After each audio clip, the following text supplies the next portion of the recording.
Hommage solennel de la Nation aux membres des formations supplétives qui ont combattu aux côtés de la France pendant la guerre d'Algérie.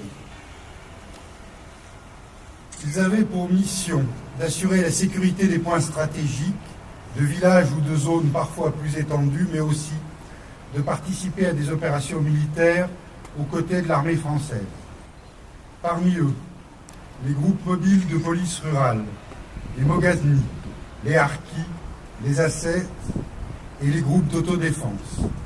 Une diversité que l'on a pris l'habitude de rassembler communément sous le nom de Harkis. Une diversité dont le dénominateur commun est la bravoure, l'abnégation et le sacrifice pour la France. Nous rendons hommage à leur engagement pour la France.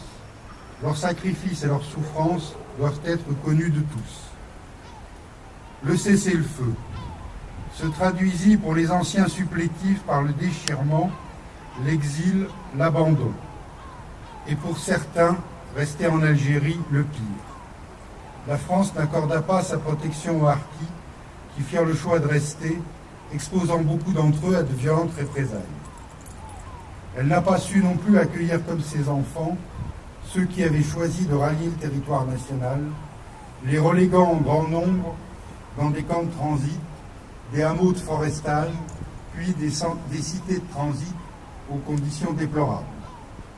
Oui, il y a 55 ans, la France a tourné le dos à ceux qui avaient combattu pour elle, ceux qui lui avaient fait confiance, ceux qui l'avaient choisi et ceux qui l'avaient défendu.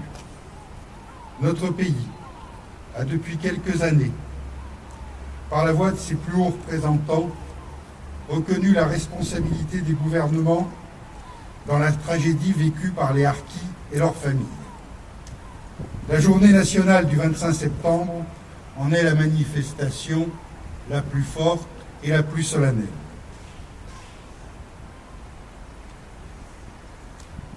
Mais 55 ans après la fin de ce conflit, et malgré l'importance du travail historique réalisé, cette période de notre histoire reste mal connue par certains et douloureuse pour un grand nombre de Français.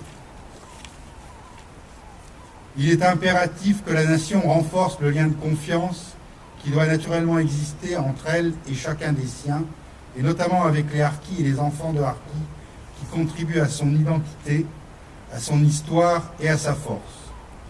Cela passe notamment par un examen sans concession du passé, jusque dans ses chapitres les plus sombres, et par une transmission objective de l'histoire et de la mémoire. La France doit œuvrer à la réconciliation des mémoires de tous ses enfants, les réunir sans les confondre, les distinguer sans les opposer.